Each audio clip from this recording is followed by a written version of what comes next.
Welcome to the Burgundy and Gold Knuckleheads podcast. As always, you know who's riding shotgun with me. It's my main man, Reggie. What's going on, Reggie?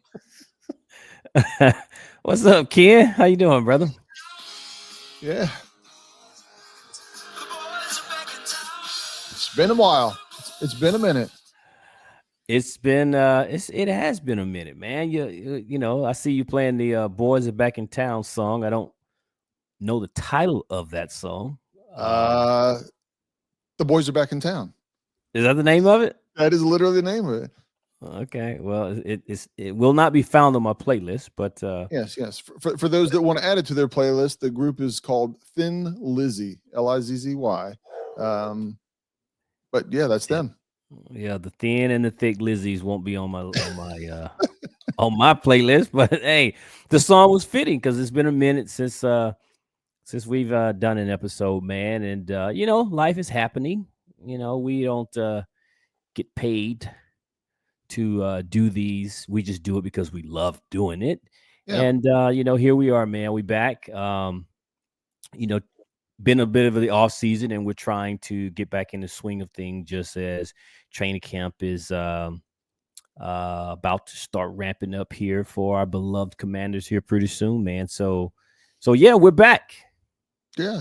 We're back, ready to roll. We're going to have our podcasts coming out on a more regular basis as we get closer and closer, and there's more to talk about. I mean, it's the summertime lull here. We do have a handful of things to talk about that have been going on. A couple things that are just popped in today, as well as some things that have been, kind of lingering throughout the season. But we're glad to be back. But And I'll just point out if you just happen to be on YouTube and you scroll past us, thanks for stopping in and listening to us. If you're on social media, you can always find us on Twitter. That's probably the main one that we're active on. And scrolling on the bottom of the screen there, you can see our Twitter handle at the two knuckleheads. That's DA the number 2 and knuckleheads. And if you're just streaming and came across two guys, the male version of Salt and Pepper, you know, Paul McCartney and Michael Jackson, yeah, we're a little bit of mhm. the Ebony and Ebony Ivory and duo. Ivory. Yeah. Yeah, so if you happen to be listening in, so we appreciate you stopping through and listening in on social media. I'm sorry, on the streaming platforms as well, and just we're a couple good dudes, man. Just stay tuned, listen in, you'll see. Yeah. I don't disagree with any of that. And I don't know, man. I know we've talked about several things that we want to cover here. And one of the things that has kind of dragged on through the summer, one of the hottest topics that keeps coming up every couple weeks is the Terry contract. Terry has one more year on his current contract, but he's looking to get an extension on that. Uh, he had I think last year was his best year, 13 touchdowns, well over 1,000 yards. Him and Jayden Daniels was a dangerous connection, and you really saw the offense open up and Terry become that true threat with Jayden Daniels and the other people, wide receivers and tight ends, had the offense rolling for sure. And today, I think, was the first time that I've actually heard him come out and make a comment. I mean, it's kind of a coincidence that we're doing the show. We've been planning the show for about a week now, and he basically came out and nothing over the top, but he basically said he's frustrated. You know, Yeah, he was doing his Eastern Motors, and not being a DC guy myself, I don't know much about Eastern Motors, but I know that all of the star players seems to do a commercial for Eastern Motors, and he was doing a commercial, and he then spoke to the media for the first time in this off season, I guess. And of course, it was the topic of his contract, and it was a lot of, "Hey, I'm frustrated." And what I found shocking the most out of everything he said was the fact that there's been no discussion with the team in a month. That was shocking to me. And Yeah. No, I yeah, mean, it doesn't surprise me, but go ahead. well, hang on. Yeah. Listen, man. To hear, what I would hear them say, expect him to say, is that negotiations been slow. We've still been in contact. Things will work out. Hopefully, something along those lines. But to say there's been a month, there's been no discussion between either side in a month. Come on, man. If you're trying to get a deal worked out as you head into training camp, you don't go a month. That would have been something I would have expected of her back when. Um, I'm still in the camp that I think this deal gets done. Um, and as they say, deadlines make deals. And I do believe that Terry wants to be in camp. I believe the team wants to have him in camp. So I think now with him back in town, shooting his Eastern Motors commercial, I think maybe this will be the start of what we hope is a negotiation to get this deal done. Yeah. I don't know that it's that big of a deal because I mean I don't know how the discussions were going. I mean, you put this on, when he says something like that, that burden of getting a contract done and the burden of having conversations, it comes across that it's the Commanders, right? But his agent gets paid to get him a deal. Why isn't his agent reaching out to him also? I mean, I don't. Again, I'm not trying to speculate here, but the agent could go, hey, we've had a week or two to kind of chew on everything. You've had time, I've had time. I mean, these conversations can get heated sometimes with Yeah, one side or the other. but it's not been a week or two. It's been a month, Ken. I understand. I understand. So why hasn't my point would be, why hasn't his agent reached out to the Commanders? Doesn't matter. Yeah, I'm not interested in whose fault or who's to blame. Right, I right, just right, find it right. interesting that one of your franchise players and your organization hasn't had communication in a month, regardless of who needed to make the call. The fact that it hasn't happened on either side and it's been a month is surprising to me. Yeah, again, I'm going to say it's not that big of a surprise. I think as training camp comes in, the conversations will pick up rapidly because I think both sides would love to go into training camp. Um, from a Commander's perspective, obviously have the talent there, but they also know where their uh, salary cap is going to be over the next few years. They're anticipating some kind of deal, um, but they're going to try to make it work to where they have the most flexibility to pay Terry and have the most flexibility in the coming 2 or 3 years, and especially while Jayden Daniels is on his rookie contract, right? And you need to look out. Terry's worried about Terry. Um, the organization needs to look at, okay, well, is the last year of Terry the first year of a Jayden Daniels new deal? Depending on the length of the contracts and everything. So these are things that don't necessarily get done quickly. But I think it'll get done. I think it'll get done. I'm not doubting that part whatsoever. But do you personally have any reservations of re-signing Terry to a long-term extension? I mean, Um, Terry's going to turn 30. I mean, that's the big thing, right? And right. some people feel like that's the hang up here. We don't know. We're not in the rooms. We're not on the phone calls. But Terry will be 30 in September, right? Right. Um, any reservations? Any hesitation on your end to sign My, Terry my to a long-term deal? my only reservation is the length of the contract. I'm not going. I'm probably not looking at more than 3 years. Okay. Because 3 years is really 4 years, right? Because he has a year left on his contract, and you're adding three to it. If you're writing it to where this current one is uh, superseded by the new contract, this upcoming year, then you go 4 years. But I'm all contracts combined, I'm not looking past 4 years for Terry. Okay. If I can get a solid 3 out of it, and the 4th year he's stepped back, I can live with that. You've got time to find another number one when Terry is not quite a number one. He's a number 2 receiver. But Terry's been healthy, right? Terry's a healthy 30-year-old. He hasn't had major injuries. He's played most games most of the time, going full speed, full tilt. Seems to take care of himself. You don't see him putting weight on in the off season. So I really don't have too many reservations. Obviously the age and the length of the contract, and then my only other reservation is what's he asking? If he's asking to get paid like Jamar Chase, and that we don't know, right? So if you're trying to hit those kinds of numbers, then I understand management pumping the brakes and going, hold on now. We need to reevaluate. We want Terry back, but you're talking crazy numbers, and add in the age.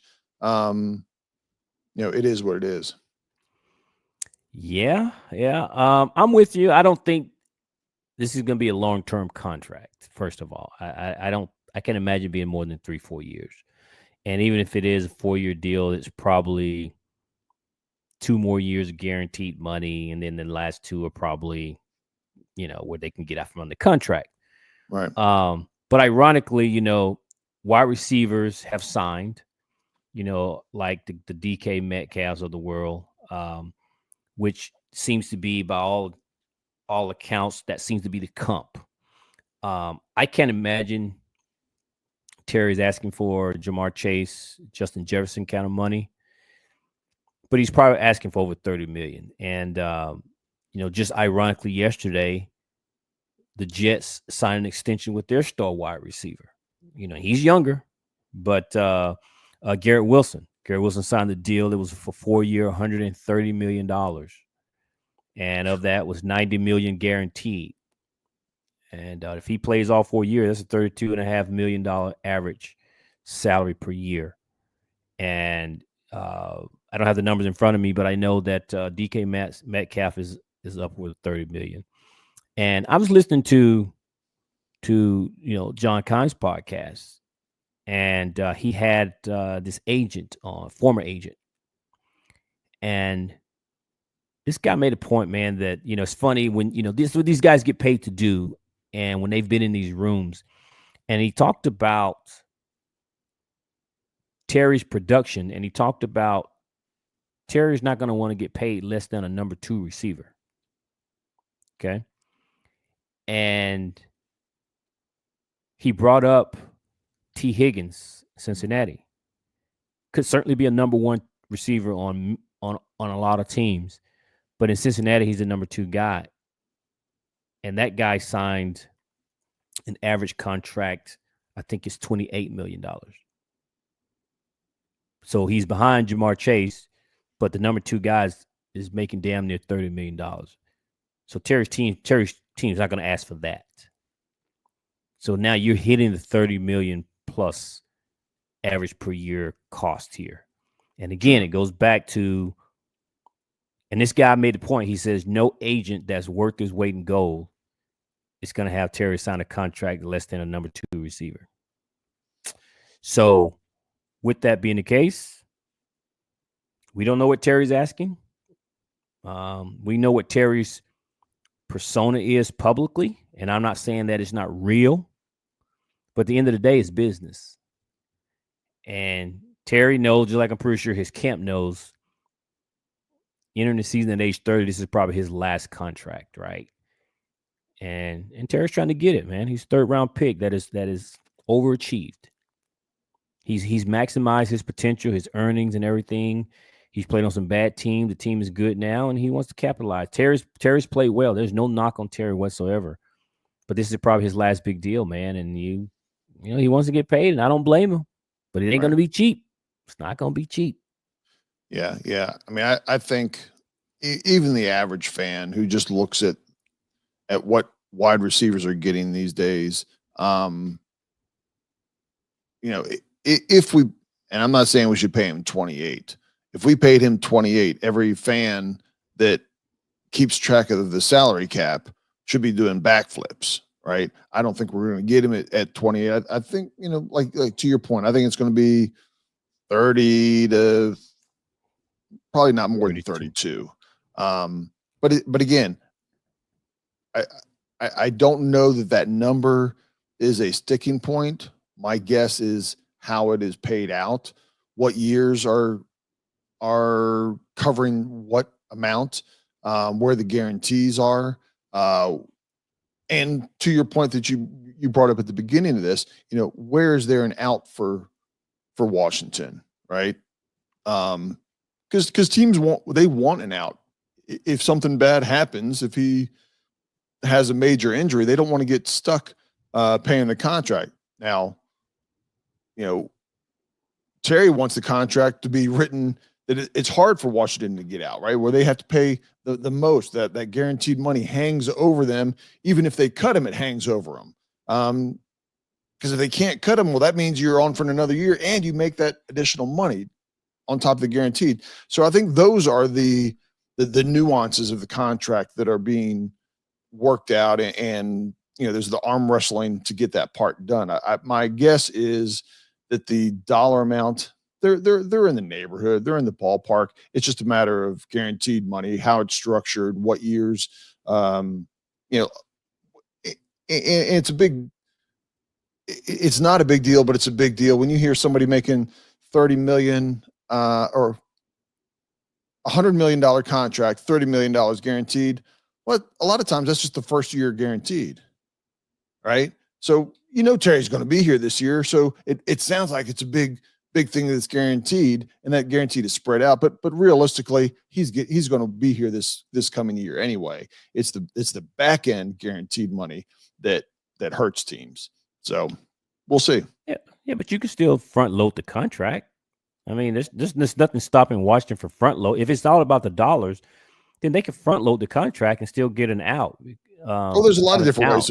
There's a lot of different ways of doing it, right? And because they're not just looking at this coming year's salary cap. They're looking at over the next few years. They're also looking at how much they anticipate it's going to grow based off of TV contracts and things like that. I think it gets done. I think he's frustrated that it hasn't gotten done yet. It's like, come on, man. It's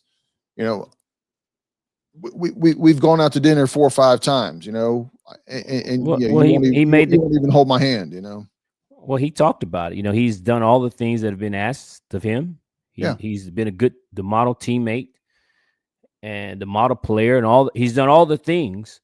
And yet now that when it comes times to show his worth and pay him, I'm not going to say they're stalling, but they've not run into the table to just sign him to this deal. And so there's been part of that has contributed to his frustration. Welcome to the big show, Terry. Well, when you get to be, when you're signing a contract at 26 years old, I'm just a random number when his first contract roughly was, or when his 24. He came into the league at, I think, a 24-year-old. Okay. Something like that. But he signed his rookie contract, and then he signed one more contract since then. This will be his third signing with Washington, including his rookie signing. At 25, 26, 27, people are paying you for what they think that you're going to do, right? Don't tell me about what you've done in the past, because at 30, 31 years old, a lot of times you can't do that anymore, right? Some positions you can, some positions you can't. If you're a quarterback, you hit about 30 years old and you're expected to be in your prime. You've got 5 or 6 years. If you're a good quarterback, you've got 5 or 6 years experience. You got good coordinators around you, and you're ready to roll. Running backs, wide receivers, cornerbacks, you start to slide a little bit, and they don't want to overpay for. They don't want to pay for somebody the production of a 26-year-old when he's 33 and not producing that. Look, man, Terry's a depreciating asset. Right? Correct. No matter how you want to look at it, I know fans love Terry. And fans on Twitter are being impatient and a little upset at the front office. And, you know, the reality of it, man, is this is how the good organizations do it, right? You can't be blind by the love and emotion that you have for a player. You have to do what's right for the team and organization. And this is a business. And not many teams out there, you take away the name, not many teams are going to pay a 30-year wide receiver that kind of money unless you had the longevity in the production. And Terry has had some production, but he's not been a 10-year vet. You know, came in and been doing it, and you just want to do good by your guy. And you sign him to a 2-year deal, and he's going to make $30 million per year. I mean, you know, those types of contracts happen for some of the guys that have been doing it for a long period of time. And as fans, you know, we wanted a professional front office, right? And by all intents and purposes, everything we've seen thus far has been A+ and has been professional. And this is how real organization gets run. Well, part of that is knowing when to walk away from a player, or knowing when not to give out bad deals to a player. And if they've not done anything that have made me question their decisions, and if they decide they don't want to give Terry a long-term deal, and then they go into next year, let him play out this year and go into next year and try to negotiate franchise and all that kind of stuff, then I'm going to roll with it. But people are pissed off, and it's like, I don't think you should just give Terry $34-35 million or whatever people are saying. Give Terry what he asked for because he's been good for the organization. Hell, there's a lot of people that have been good for the organization when we needed them. Right. But he's, you know, and listen, and I'm not talking bad about Terry. I want them to re-sign Terry, and I want a multi-year deal. I want to be clear here, but I don't want to do it at the detriment of the team and the franchise, because he's Terry McLaurin and because he was our best player during the last rough years of the organization. That's not a necessary reason to give a guy $30+ million a year. Right. Okay, so we talked about it a little bit before we got on, and I'll ask you to kind of discuss it here a little bit, Ken. What would be the argument for not signing Terry to a long-term deal, in your opinion? To me, there's only two things: his age that we talked about, and if he's asking, or his agent is asking for ridiculous money. And I like that both sides. I mean, up until today, Terry, and what he said wasn't bad. It's just, hey, I've had some frustration. I was hoping it was going to get done by now. Yada yada. You can go read it, but it's not bad. And I understand his frustration. Everybody always wants the next contract. But agent, if he's asking too much, I mean, is his agent overselling him as being, hey, Terry is the franchise over the last 7-8 years. He's the talent that's been around, the talent that sticks around, the talent that is a team player. And all those things are true. But I need to pay you for your production on the field next year and the year after, and however long that is. Well, it's just the reality of it. And to your point, right? Two things can be true. Terry has been everything that our franchise have needed over the past 5-6 years. Yep. Terry's been a model teammate. He's been one of our best players, right? All those things. What's also true, man, is Father Time is undefeated. And I recognize that he's not been injury prone, or he's had his best year last year. But ironically, he had his best year when we drafted number 5. And to me, I think Terry should be paid. I think Terry should get his $30+ million. But man, Jayden Daniels proved to be the force multiplier. Right. You look at Noah Brown. Right. You look at what Jamison Crowder. You look what Zach Ertz, Diami Brown. Some of these guys had their best productive years. And people are making money off of Jayden Daniels. Right. Look at Zacchaeus. Yeah, Diami Brown went to Jacksonville and got his contract. Terry's going to get his contract. Ertz got re-signed, to your point. Noah Brown re-signed. Noah Brown got re-signed. Right? Noah Brown was bouncing around. And all those people making more next year than they did last year. Right. And then look, then they traded for Deebo Samuels. Deebo Samuels is still a player. Right. Then they drafted Jayden Lane. Right. So there's still talent here. And I want Terry on the team. But Jayden has proved to be a force multiplier here. And we're a better team with Terry. But do I need to sign Terry to this massive contract and knowing that we can still go out and get players and Jayden can make some of these players better?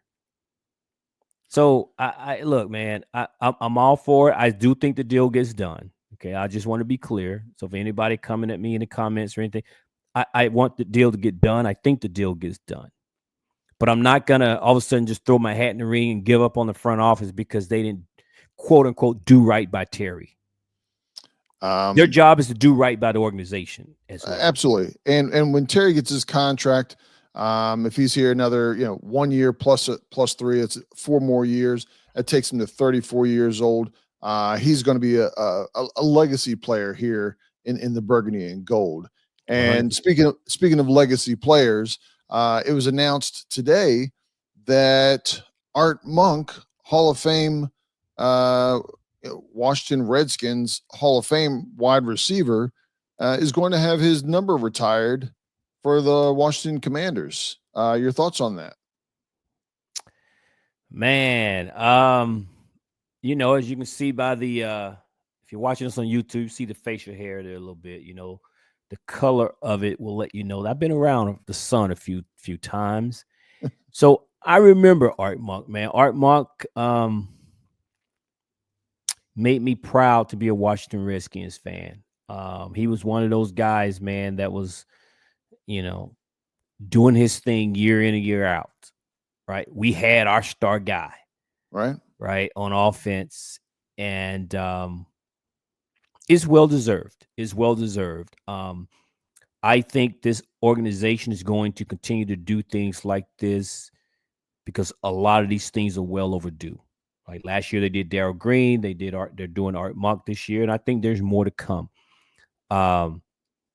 Again, all things that should have been done years and in some cases decades ago. Well, yeah, Art Monk has been he has not been a Washington player for 30 years, right? Over 30 years. Same with Darryl Green, right? Right. Well, Darryl Green actually played a little bit longer, but yeah. But it's been decades. But it was overdue. Yes. It's been decades. And so my point being is they're doing these things, I think, to right some wrongs that Dan Snyder obviously dropped the ball on over the years. That being said, man, I other than to say it's just well-deserved, man, I'm happy that they're doing it. And I love the fact that how the organization is doing things the right way. And I'm proud to be a fan of this team, this organization, because, man, Josh Harris and his crew, they're doing it all the right way, man. So hats off to them, man. I applaud them for all that stuff. Yeah. The couple things that people know the name Art Monk, depending on how old you are, whether you got to see him play all of his career, some of his career, none of his career. He was drafted in the first round out of Syracuse, has 3 Super Bowl rings. He was part of each of Joe Gibbs' Super Bowl runs. Funny, he's been to, an impact player for Washington all those times, all those years. I think it was 15 years with Washington. Then he went and played for the Jets for 1 year and Philly for 1 year. But on those 3 Super Bowls, 0 touchdowns in the Super Bowls. Kind of a surprise. Wow. I mean, and they were scoring some points, right? With Rippon, and with the onslaught that Doug Williams opened up on Denver in the second quarter. Everybody was catching home runs. Everybody was catching touchdowns except for Art Monk. That's a shocking stat, man. Another shocking stat, and I'm going to as I go through this, I think I'm going to catch some heat for some people because when it was announced that he was going to the Hall of Fame, I made the not the argument against him going, but I questioned. I'm like, was he Hall of Fame worthy? And if you're a Washington fan, I know you're screaming. This guy doesn't know what in the world he's doing, what he's talking about. But at the time, there were a lot of other wide receivers that had similar numbers, almost identical numbers. And at the time, you would have said, no way that guy ends up going to the Hall of Fame. Terry just had 13 touchdowns this past year, right? Very good year, but not a crazy year. I mean, he wasn't mossing it out there. He wasn't one of these crazy receivers just putting up crazy numbers, but he had 13. Very good year. Art Monk never had more than 8 touchdowns in a year.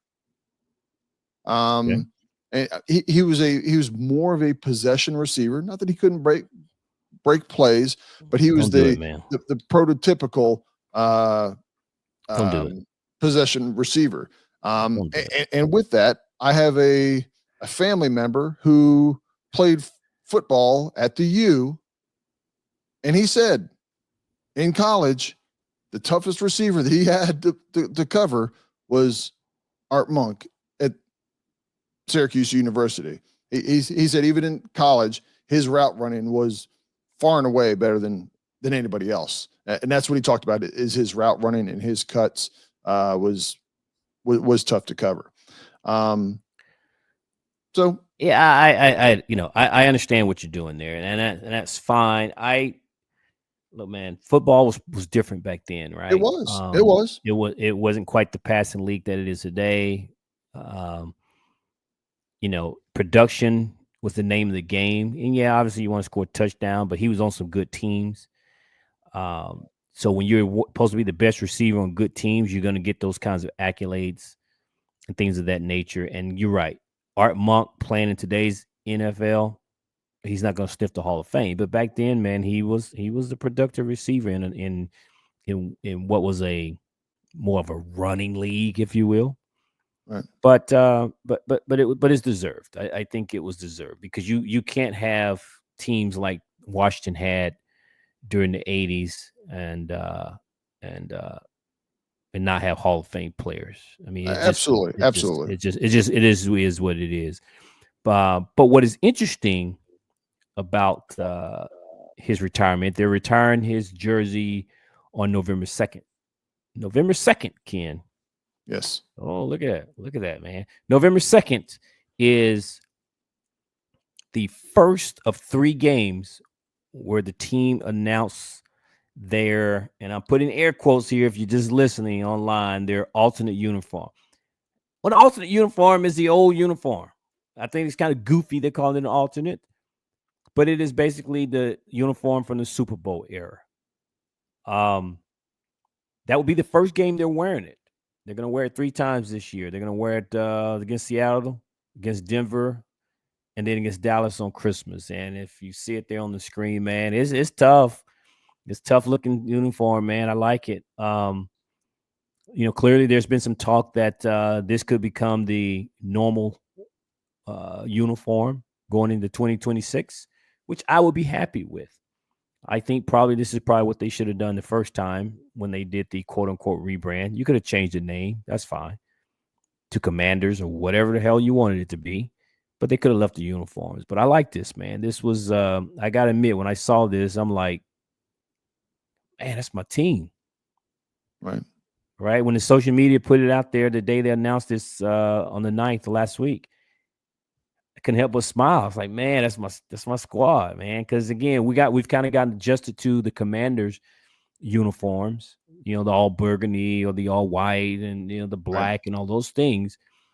And then you see Jayden and Zach and Jeremy Reeves and Luvu and Wagner in the throwback uniforms. And I'm like, man, it made me smile. I ain't gonna lie, Ken. And and I will say, I'll to piggyback on that. I haven't been happy with the white uniform, the white jersey that they've been running. When it very first came out, it didn't look like there was much difference between the Commanders' white jersey and Arizona Cardinals. I agree. I think we all agreed that they didn't hit it. They didn't hit a home run on the white jerseys. I think everybody would feel like that. The burgundy was cool, but when they had the white jersey, I don't think anybody felt like that was our team. It was kind of like, what? That's not us. Yeah. But man, that's a good look, and I'm hoping that the rumors are true, that they go back to that uniform as their standard uniform in 2026.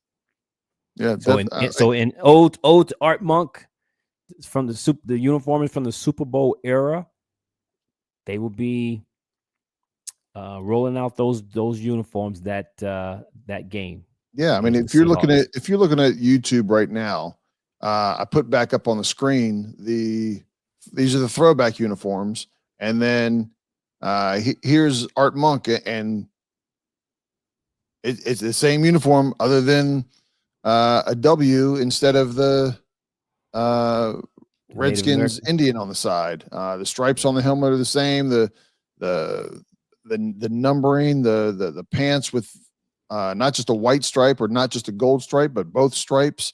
It is socks. The socks. They did it all. They did everything.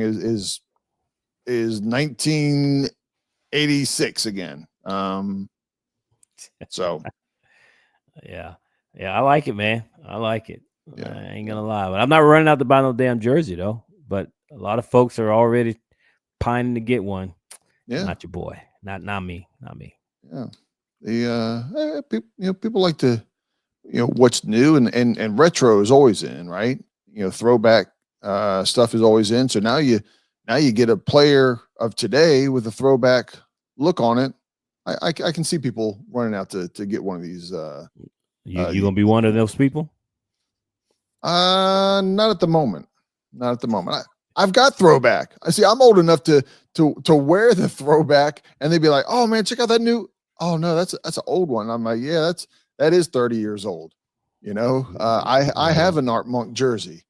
I was gonna say, you just won't have the current players with that look. You'll have correct. Yeah. Not this guy. The old school. Not too much of a jersey guy anyway, man. I appreciate him. I appreciate it, but I'm not much of a. I used to like him more.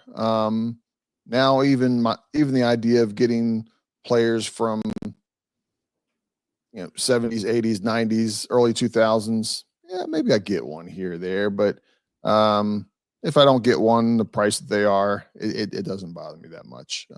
No, not saying I won't get one. Like now, if I had to go get one, it'd more than likely be a Jayden Daniels jersey, obviously. But I'm not. I don't feel like I'm missing out to not have one. I'll get. I won't think about. Daniels, hang on, I won't think about getting the Jayden Daniels jerseys until he reaches a second contract. If he can't reach the second contract, Ken, I'm not gonna do it. Yeah, I don't know if he's gonna be good enough. I don't know if he's gonna be good enough.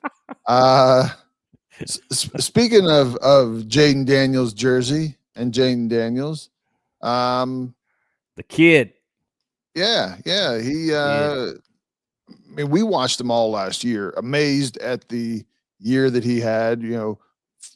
Runaway rookie of the year. All kinds of, especially the first half of the season. It seemed like every week he was breaking a record that no rookie quarterback has ever done this.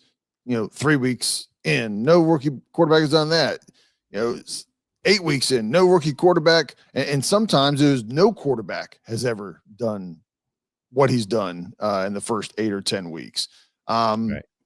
And so, clearly he's getting everybody getting all the attention. Rookie of the year, coming off of a Heisman. Just a good kid. How he approaches the game, how he does his interviews. Very, very marketable. And now he's getting recognition for being in the conversation of, where's he moving up on the list of the best quarterbacks in the league? That's it. I said, and I think there was other people that said halfway through the year last year, not that the NFC is got all the high end quarterbacks. It tends to be the AFC more so, but he was top halfway through the year last year. He was top 2, definitely top 3 in the NFC. And I think by the end of the year, he was probably the best quarterback in the NFC. Yeah. Well, what I think you're referring to, the national recognition after last season, is the report that ESPN's Jeremy Fowler put out, or that they're doing for ranking all the positions. And they started with the quarterback position, and basically Jayden came in number 5 on this list of top quarterbacks in the NFL currently. And this is a poll where they took votes on that was done by coaches, execs, and scouts. So people that know football, and they all had to rank who they thought were, the best quarterback. And whoever got the most first place votes obviously would go number 1, second place 2. Well, Jayden came in 5th on that list, and it was the top 10. And I'll give you number 1 was Patrick Mahomes. Number 2 was Josh Allen. Number 3 was Joe Burrow. Number 4, Lamar Jackson. And then number 5 was Jayden Daniels.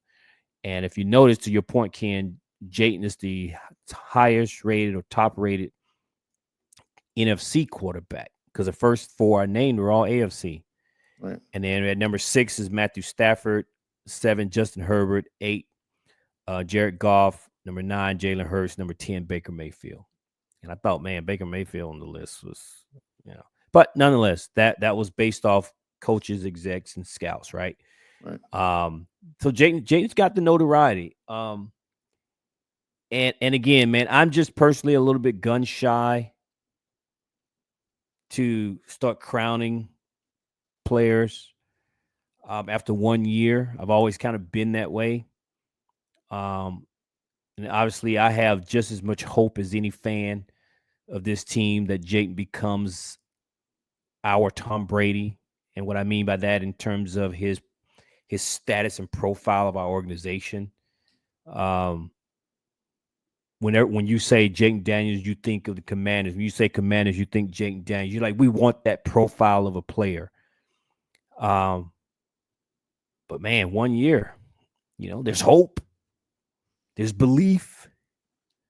But man, I just need to see it a little bit more. And granted, he had a hell of a year. We all know that. It's well documented. But I just always cringe when we start getting this type of publicity on a national level. I like to kind of do things quietly, and then we just show up and like, boom, where did this come from? We're not creeping up on anybody, and I mean, we should just embrace it. I know, but man, it's just hard. We've been burned many times, and so I'm just a little cautiously optimistic in this thing. And I understand 100%. We were talking about jerseys a while back. Hanging next to my Art Monk jersey, I've got a Patrick Ramsey jersey, right? So there are points where you think that maybe I should go get this jersey, and you make mistakes, right? I'm going to go ahead and Patrick Ramsey. Myself. I've got a Patrick Ramsey jersey, and is it next to your Heath Schuler jersey? I do not have I was never a Heath Schuler fan. Never really wanted him. But anyway, Mason Campbell. No. Jeff George. I'm just none of those. Terrible. The only other quarterback jersey I have is a Joe Theismann jersey. All right. Okay. But I was like you were, at week 6, at week 8, at week 12, even in the playoffs. I was like, what is he going to do in the playoffs? And I mean, the first 2 games he was he was all world in the playoffs. Philadelphia was a better team, right? Philadelphia they put a whooping on us, offensively, defensively. We lost the game. So nobody's numbers look good, running, passing, anything on that. But Jayden Daniels is the real deal, right? I don't think you have too many people. I can understand being cautious because you're like, man, I've been burned 58 times, but I'm telling you, go to the casino, put your money down on Jayden Daniels. The kid is something special. But he is the whole package. Again, how he carries himself, he's humble. He can't wait to work. He loves the game. He's not, I quickly within a couple weeks got tired of any kind of comparison with RG3. He's nothing like RG3, other than he's a Heisman, a black Heisman Trophy quarterback for the Washington Commanders. Those are the only three things he has in common. Okay. He's picked number 2. Yeah, both number 2. Yeah. But you're gonna talk me into going to get a Jayden Daniels jersey. Hey, go ahead, man. Go ahead. I'm not doing it, but go ahead. Yeah. No. It's not because I don't believe, because man, look. I'm not trying to get on here and prove my fandom, man. I've been doing this for many years, and it's probably somebody listening here. I've been fanning of this team probably longer than some people have been alive. So I'm not trying to worry about that. I just know that, like most of our fans base, we're just slow to receive and accept the good things that happen to us because we've been burned by things many times. And that's all I'm ultimately trying to say here is, man, you're afraid I'm a big fan of this kid. Yeah, you're afraid the rug is going to get pulled out from under your feet. Yeah, right. I'm a big fan of the kid, but yeah, I'm just like, oh man, where's the punchline, right? I'm just waiting for something to happen and we'd be like, oh, okay, there we go. And I will add to all the accolades that I just gave Jayden Daniels. Another reason why he's going to continue to grow is he's going to have his second year with this coaching staff, with this ownership, with everything that around him in Washington that is pure professional, pure competence, and pure desire to win. They're running it back. Everybody from the ownership all the way down to to the water boy is professional and all in line and focused to win. So, well, to your point, everything that was put in place when they knew they was drafting the rookie quarterback, meaning the offensive coordinator, quarterback's coach, everybody there, everyone's back to go back in year 2 with this thing. Right. Ready, man. Whew. Everybody's in sync, singing from the same page of music. It's going to be a tough year. It's a tough schedule, but it's going to be an exciting year. Exciting year without a doubt. Yes, sir. Yes, sir. It is, man.